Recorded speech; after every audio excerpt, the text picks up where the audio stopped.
உலகை விட பெரியது எது, மலையை விட பெரியது என்பது ஐயம். இந்த ஐயத்திற்கு சேக்கிழாருடைய தந்தையார் விடை கூற முடியும். வீட்டுக்கு வந்து அவர் மௌனமாக இருக்கிறார். மன்னன் கேட்ட கேள்விக்கு சரியான முறையிலே நமக்கு விடை தெரியவில்லையே என்ற கலக்கம் அவர் மனதில். அருள்மொழித்தேவர் கேட்கிறார், உங்களுக்கு என்ன ஐயம் என்று கேட்கும் போது மன்னர் சொன்ன விஷயத்தை சேக்கிழாரிடம் சொல்லுகிறார். சேக்கிழார் 3 குறளில் இருந்து அதற்கு உண்டான விடையை சொன்னார். 3 குறள் என்ன அப்படின்னு சொன்னா, பயன் தூக்கார் செய்த உதவி, நயன் தூக்கின் நன்மை, காலத்தினார் செய்த நன்றி, சிறிதெனினும் ஞானத்தின் மான பெரிது, நிலையில் தெரியாது அடங்கியான் தோற்றம், மலையினும் மான பெரிது என்பது அந்த 3 குறள். உடனே தனக்கு உண்டான விடை கிடைத்து விட்டது என்று மகிழ்ந்து, இந்த யார் சொன்னது என்று கேட்கும் போது அவர் சொல்லுகிறார், இது நான் சொல்லவில்லை, என்னுடைய மகனான அருள்மொழித்தேவன் தான் இதை சொன்னார் என்று சொல்லி. குறளை நீங்க நல்லா புரிஞ்சுக்கணும். கடலை விட பெரியது எதுன்னு சொன்னா, பயன் தூக்கார் செய்த உதவி நயம் சிறப்பு வாய்ந்தது. ஏன்னு சொன்னால், ஏனைய எண்கள் எல்லாமே மேலே தொடங்கி கீழே முடியும். எந்த எண்ணை நீங்கள் எடுத்து எழுதினாலும் மேலே தொடங்கி கீழே தான் முடியும். ஆனால் 8ஆம் எண்ணை நீங்கள் தொடங்கும் போது மேலே தொடங்கி மேலே முடியக்கூடிய எண் 8ஆம். அந்த அடிப்படையிலே 8 என்பது ஒரு மிகச் சிறப்பான எண் என்பதில் எந்த மாற்று கருத்தும் இல்லை. முதல்ல நாம புரிஞ்சுக்கணும். 8ஆம் எண்ணில பிறந்தா ஆகாது, இதெல்லாம் வந்து புரியுதுமா? அது 8 சனிக்குரிய எண், இப்படியெல்லாம் நமக்கு நம்பிக்கை இருக்கு. மூட நம்பிக்கையில் 8 அப்படின்றது ஒரு உயர்ந்த எண் என்பதை நம்ம திருவாசகம் படிக்கும்போது, இன்னைக்கு சைவர்களா அடிப்படையில் நாம் வரும்போது 8ஆம் திருமொழியில் பாடப்படக்கூடிய அந்த முதல்ல பாடுறாங்க.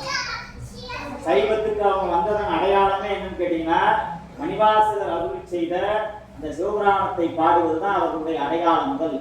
அந்த அடிப்படையில 8 என்பது மிகச்சிறந்த எண். இப்போ திருவாசகம் என்றால் என்ன? சொல்லுக்கு பொருள் என்ன?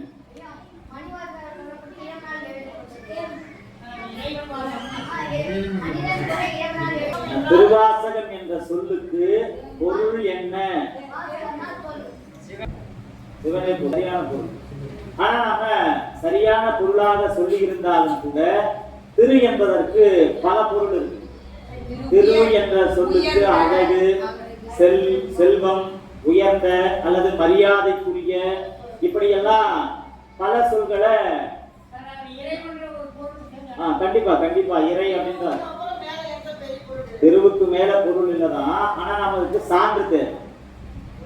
எதையுமே என்னன்னு கேட்டீங்கன்னா சான்று நமக்கு ரொம்ப ரொம்ப முக்கியம். திரு என்ற சொல் என்ன அப்படின்னு கேட்டீங்கன்னா, நமக்கு திருவே என் செல்வமே என்று சொல்லப்படுது. திருச்சிராப்பள்ளி பதிகத்துல நன்றுடையானை தூயதிலானை நரை வெள்ளேறு உமையொரு பாகம் உடையானை சென்றடையாத திருவுடையானை சென்றடையாத திருவுடையானை சிராப்பள்ளி கூற என் உள்ளம் குளிருமே. அந்த இடத்துல திருவுடையானை அப்படின்னு சொல்லும் போது யாரை குறிக்கும்? சிவபெருமானை குறிக்கும். சிவமே பெருந்திரு என்று திருவாசகத்தில், சிவமே பெருந்திரு. அதே திருவாசகத்துல தில்லேனம் பதிகத்துல திருவை பரவி தில்லேனம் கொட்டாமோ,